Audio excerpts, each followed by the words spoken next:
As landscape architects, we learn a lot about the science of the environment. We learn about ecology. We learn about a lot of the skills that we need as designers. But in any project we work on, there's people. And we need to also teach our students about how to work with people and how to listen, how to engage with multiple interpretations of a site. And one of the things I love about the St. Croix projects were that they engaged complex problems. They were beautiful sites with ecological concerns and a lot of people that were working very hard to do something. And the students became very engaged with their passion of what was going on, as well as a lot of the injustices that had happened in the past.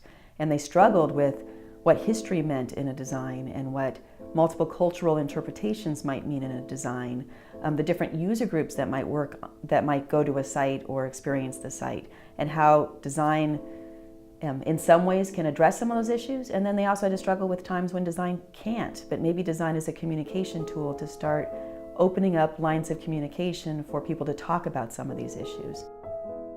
Talking with Mr. B and just random people in Christiansted and Frederiksted, and seeing how excited they were that people actually cared about trying to help them with projects that they've already got started. And they were really excited that someone wanted to partner with them in a way that, you know, they don't have an expertise in landscape architecture, but they have an expertise in something else and they have a passion for this work. And so they were excited to have students coming in with new ideas that might help promote what they've already got going. So that was exciting. It was also kind of humbling and a little scary when we came back and we started designing, because you realize this is not just a hypothetical project. This is going to affect real people. And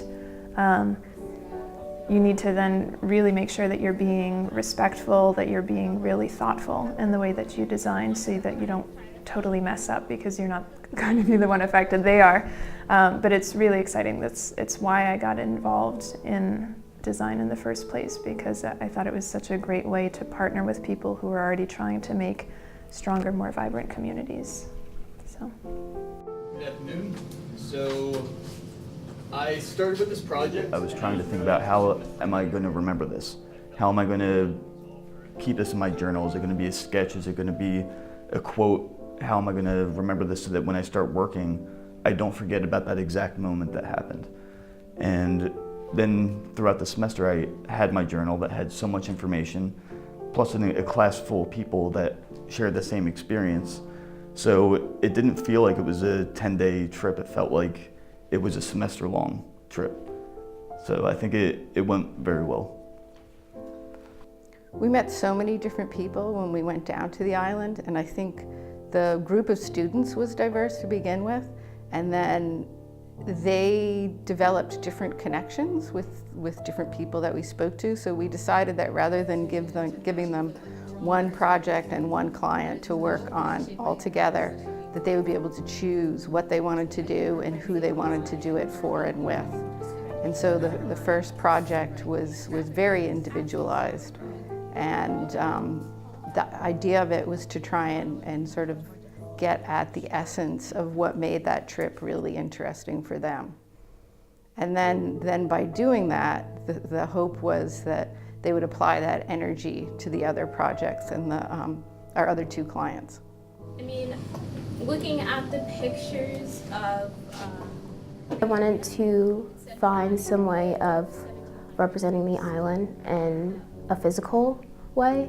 So my original idea was to show the topo of the island. So I started to look around at some of the topo and do research, and I found Maroon Ridge. And Holly had mentioned to me a story that on the previous trip to St. Croix, they went on a hike there. So I started to look at it, do some research, and I found out about the history of it and read more about the landscape, and that the area was used as a refuge for slaves that escaped from the plantations that surrounded the area.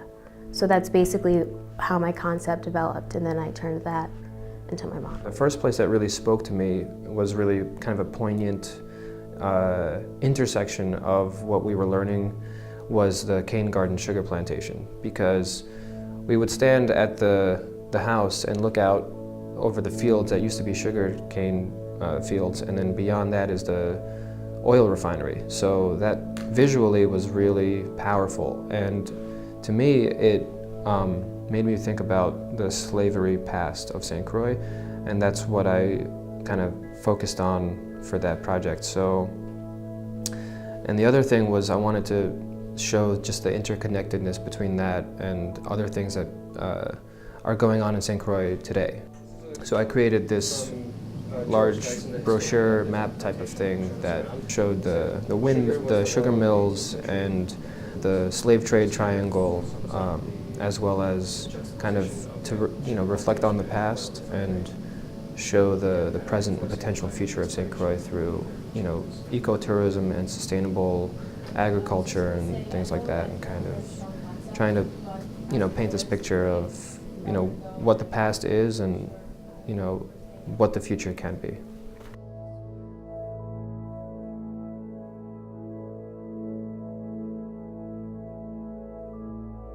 Yeah, Salt River Bay was definitely it was a very interesting project. It was new for me in the way that for a studio I really had to think about cultural and historical aspects of a site, and it really challenged me in that way, and I liked it.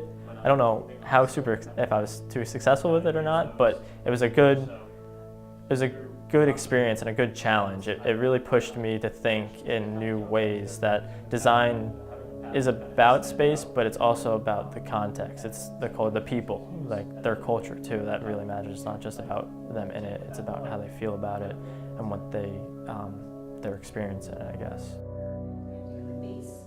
I feel like Salt River Bay is kind of like a quiet national park in terms of national parks. So I feel like one thing for the design was to maybe help get some more recognition of the place. For signage at Salt River Bay, instead of making a large sign, which how it is now, I decided to incorporate information onto benches. So it was more of not thrown in your face information. It was as you weave your way through the site, you're able to come across moments of history that happened there. And I thought that was an interesting way of doing it instead of reading a sign. It's more interactive and fun. One of the things that I took away from it that was really exciting for me, and I think will continue in my career, is something you said about revealing the stories of the landscape. And often we'd been talking about telling the story, and I almost felt like I have to do something really creative. I have to come up with this great new story so people will want to come here. And then when you said revealing the stories, I thought, oh no, wait a minute.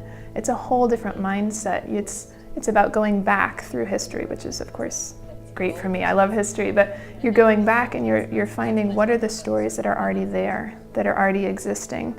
And then just as you go through the layers, you appreciate the site so much more, and then you get so excited and you want to show everybody oh, look what already happened here. It's a totally different approach coming from, as opposed to being on a site and going somewhere and being in the environment and actually seeing the place, as opposed to sitting at your desk and just having aerials to look at or GIS maps, because you don't get to see the people, because that's what you're designing for most of the time. I mean, at the bottom line, you're always designing for the people. Even though it's ecology based and we want to make sure that we're making stuff to code, in the end, we have to remember that it's the people that we're designing for. So being in the culture, being around, being in the area, seeing how people use the space is, I think, what helped me a lot in doing my designs, and knowing the history of that place and hearing the history from the people that are there, as opposed to reading it in a textbook where it's one-dimensional. But no, I love this studio. It's definitely my favorite one, hands down, and my last one, but I had a good time.